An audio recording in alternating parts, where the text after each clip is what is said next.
കോട്ടുളിയിൽ റോഡിൽ വെള്ളം കയറിയെന്ന് കേട്ടു. ഇപ്പോഴും മഴ കനത്ത് പെയ്യുകയാണോ? അരുൺ, നല്ല മഴയാണ്. അക്ഷരാർത്ഥത്തിൽ റോഡ് പുഴയായ കാഴ്ചയാണ് നമ്മൾ കാണുന്നത്. കോഴിക്കോട് കോട്ടുളിയിലാണ്. എപ്പോഴും മഴക്കാലത്തുണ്ടാകുന്ന കാഴ്ച തന്നെയാണ്. പക്ഷേ ആ ദൃശ്യങ്ങൾ കാണുക അല്പം ഭീകരമാണ്. ഇരുചക്ര വാഹനങ്ങളൊക്കെ എത്ര പണിപ്പെട്ടാണ് ഈ റോഡിലൂടെ കടന്നു പോകുന്നത് എന്ന് നോക്കുക.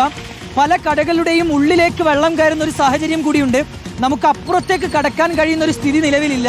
അപ്പുറത്തേക്ക് പോയി കഴിഞ്ഞാൽ സ്വാഭാവികമായും വാഹനങ്ങൾ വരുമ്പോൾ വെള്ളം ദേഹത്തേക്ക് തെറിക്കും. അതിനാൽ നമ്മൾക്ക് ഇവിടെ നിന്ന് റിപ്പോർട്ട് ചെയ്യാമെന്ന് കരുതുന്നു. ദൃശ്യങ്ങൾ നോക്കുക അരുൺ, അവിടെ ഒരു കാറ് നിർത്തിയിട്ടിട്ടുണ്ട്. എനിക്ക് തോന്നുന്നു വെള്ളം കയറുന്നതിന് മുൻപ്, അതായത് മഴ പെയ്യുന്നതിന് മുൻപ് അവിടെ നിർത്തിയിട്ട് പോയതാണ്. ഇപ്പോൾ ഏകദേശം അതിൻ്റെ ടയർ കഴിയുന്നത് വരെ വെള്ളം കയറിയിട്ടുണ്ട്. കുറച്ചുകൂടി കഴിഞ്ഞാൽ അതിൻ്റെ ഉള്ളിലേക്കൊക്കെ വെള്ളം കയറുമെന്ന് അറിയില്ല. ആരോ അവിടെ നിർത്തിയിട്ടിട്ട് പോയതാണ്. അഭിജിത്തെ, ആ കാറിന്റെ പ്രത്യേക ശ്രദ്ധയ്ക്ക് ഇപ്പം നിങ്ങൾ ഇറങ്ങി വന്ന ആ കാർ എടുത്തുകൊണ്ട് പോയാൽ ഇപ്പൊ എടുത്തുകൊണ്ട് പോകാം. കുറച്ചുകൂടി മഴ പെയ്ത് വെള്ളം കനത്താ അതിനകത്തൊക്കെ കയറി കഴിഞ്ഞാൽ പിന്നെ വെള്ളം വണ്ടി സ്റ്റാർട്ട് ആവൂല അല്ലേ? ഇപ്പൊ വന്ന് എടുത്തോണ്ട് പോയാൽ വേണമെങ്കിൽ ഓടിച്ചോണ്ട് പോകാൻ പറ്റും അല്ലേ അഭിജിത്തെ?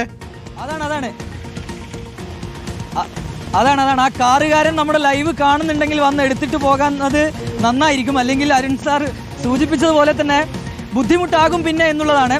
അതുപോലെ നമ്മൾ ഈ ദൃശ്യങ്ങൾ കണ്ടാൽ അറിയാം അരുൺ, ഈ പുറത്തോട്ട് നിൽക്കുന്ന പല കടകളുടെയും ഉള്ളിലേക്കൊക്കെ വെള്ളം കയറാൻ തുടങ്ങിയിട്ടുണ്ട്.